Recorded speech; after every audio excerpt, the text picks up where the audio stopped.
suis à Saint-Louis, dans le Haut-Rhin. Je vais vous faire découvrir une ancienne brasserie datant de 1906.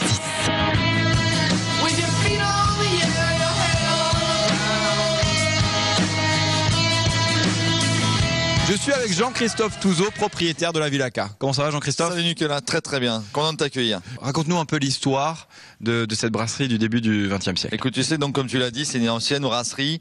Ça a été acheté par un monsieur qui s'appelait Monsieur Katz, d'où la Villa K, le K de Katz. Ça a été ensuite une ancienne menuiserie, puis un stockage de bois, une écurie. Donc ça a été transformé en hôtel en 2005, puis par nous en 2011, puisqu'on a tout racheté, tout refait. On avait besoin aussi d'un restaurant, donc on a ouvert un bistrot dedans en 2013, l'année dernière en septembre. Alors, ouverture en 2011 de l'hôtel.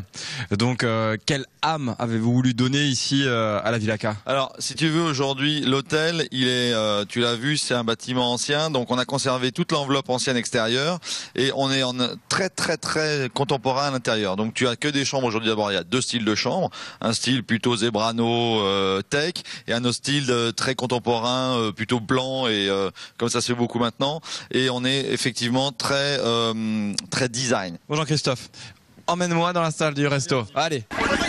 Alors Jean-Christophe, moi ce qui m'a marqué en arrivant dans ton établissement, c'est surtout ce restaurant. Je sais toujours pas comment l'appeler, salle, cave, mix des deux. Écoute, c'est tout simplement, Nicolas, un bistrot.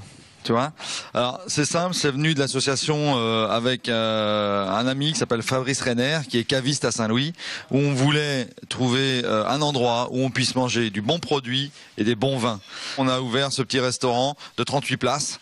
Avec une déco un petit peu différente, parce que tu vois, on est sur des poutres de chêne qui viennent de wagons, on est sur des lustres qu'on a fait nous-mêmes avec des caisses de vin, il y a du vin partout, la thématique, tu vois, elle semble assez évidente, c'est le vin, le bon vin, et c'est la bonne assiette.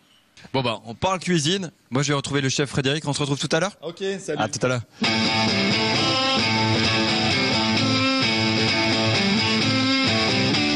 Je suis avec le chef Frédéric Morisset. Ça va, Fred? Très bien. Bon, tu nous as concocté un petit truc parce que pour l'instant je vois que c'est vide là, tes casseroles où on cuisine ensemble. Comment ça se passe là? On va commencer bientôt les fêtes de fin d'année, donc j'ai voulu préparer un truc un petit peu sympa avec la Saint-Jacques, un produit noble, avec une saucisse Iri, qui est une saucisse qui vient de Saint-Louis, qui est fabriquée à Saint-Louis. C'est une saucisse crue à base de cumin et qui est fumée. D'accord. Et on va en faire une petite chips, ça. Juste pour le petit clin d'œil d'un produit de Saint-Louis. Excellent, super. Donc maintenant on va commencer par préparer les Saint-Jacques. Donc c'est des Saint-Jacques en coquille. Donc en fait on l'ouvre. Après on va retirer tout ce qui est à l'intérieur. Après juste avec une cuillère on retire. Et là il y a une petite partie qui est là, en fait c'est le nerf qu'on va retirer. Là, on va préparer le coulis de chou-fleur. Donc j'ai commencé à préparer les choux-fleurs. On va juste les couper grossièrement. On va les cuire dans une chauffante. Donc une chauffante c'est une casserole d'eau bouillante salée. On va les cuire 4-5 minutes et après on va les mixer pour faire le coulis de chou-fleur. Qu'est-ce que c'est que ces trucs là? Mais en fait, ça, Nico, c'est ce que je te parlais tout à l'heure, c'est les saucisses Iri, le produit, un produit de Saint-Louis. Donc en fait, là, on va la couper vraiment très fin pour faire des chips simples. Donc là, après, on les pose sur un papier sulfurisé et après, on va les cuire au four. On va mettre le feuille de papier sulfurisé comme celle-ci pour éviter que ça colle l'un comme l'autre côté. Et après, une plaque sur le dessus pour éviter que les saucisses se vrillent en fait. D'accord. Et là, juste pour apporter un petit peu de croquant au plat, j'ai des betteraves qui sont jaunes. D'accord. Donc on va juste les préparer. Elles sont épluchées, crues, et on va faire des beaux carrés, bien réguliers.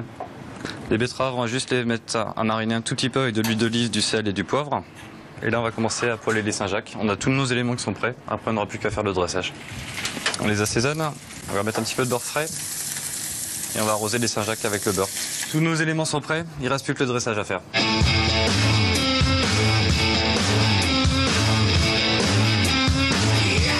Voilà Nicolas, le plat pour les fêtes de fin d'année, Saint-Jacques rôti, coulis de chou-fleur, saucisse Iri en chips, un petit plat léger pour une petite entrée.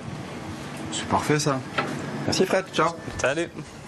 Encore un grand merci pour votre accueil et bon vent pour la suite. C'est nous que te remercions, Nicolas, et on y va, hein. À très vite.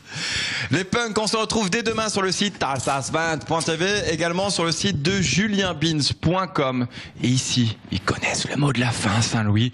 Et surtout, ne soyez pas ça.